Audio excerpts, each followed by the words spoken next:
Hello and welcome to the old Fliers. I've just read the autobiography of German fighter ace Adolf Galland. Galland famously, when asked by Reich Marshal Hermann Goering what he needed to beat the Allied airmen, stated, "A squadron of Spitfires." German World War II fighter aces were highly skilled pilots who achieved a significant number of aerial victories during World War II. Their three years experience supporting the nationalists in the Spanish Civil War set them up for fighting to come in World War II.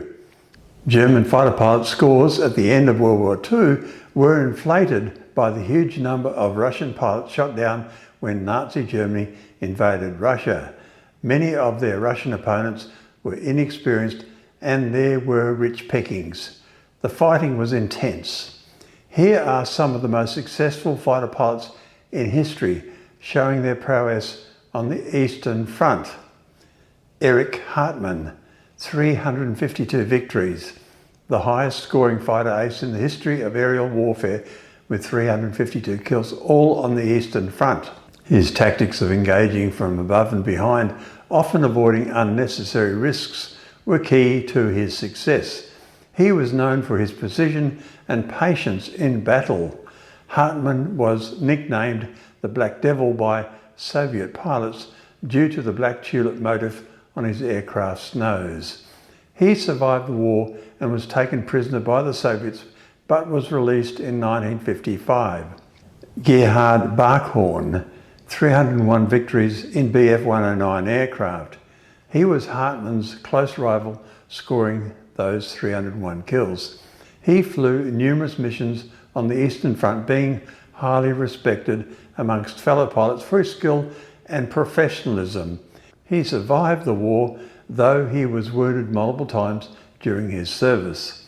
Gunther Rahl, third highest scoring ace, primarily fought on the Eastern Front with 275 confirmed kills. Aircraft he flew were the Messerschmitt Bf-109 and Focke-Wulf FW-190. Rahl's prowess in combat made him one of the most respected pilots of the war.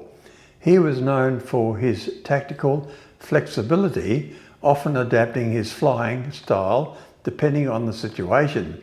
He also survived the war and went on to become a prominent figure in post-war Germany, including serving as a NATO officer. Hans-Joachim, 158 victories, all in North Africa. Known as the Star of Africa, he was an exceptional pilot who achieved those 158 kills.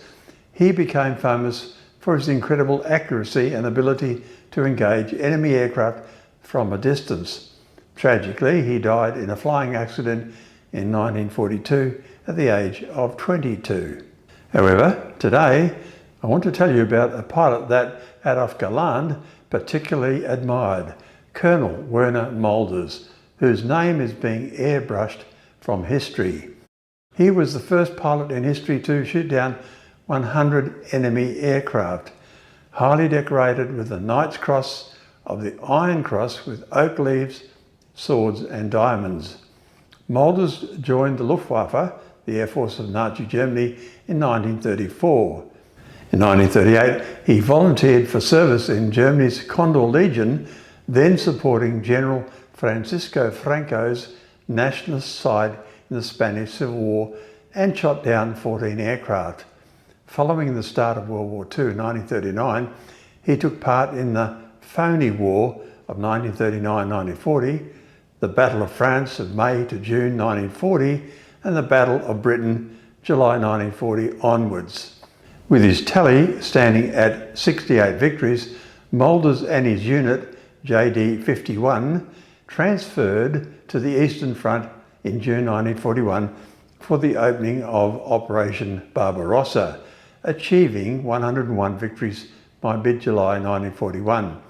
Prevented from flying further combat missions for propaganda reasons, at the age of 28, Mölders was appointed Inspector of Fighters. Mölders developed fighter tactics that led to the Finger Four formation. This improved the all-round vision and combat flexibility of a flight enhanced mutual protection and encouraged pilot initiative. In the Finger 4, the aircraft assumed positions corresponding to the fingertips of an outstretched hand. The flighters flew in two elements or rottens of two aircraft each. Two rotten, four aircraft, made up a swarm. Mölders is often credited with inventing the crossover turn.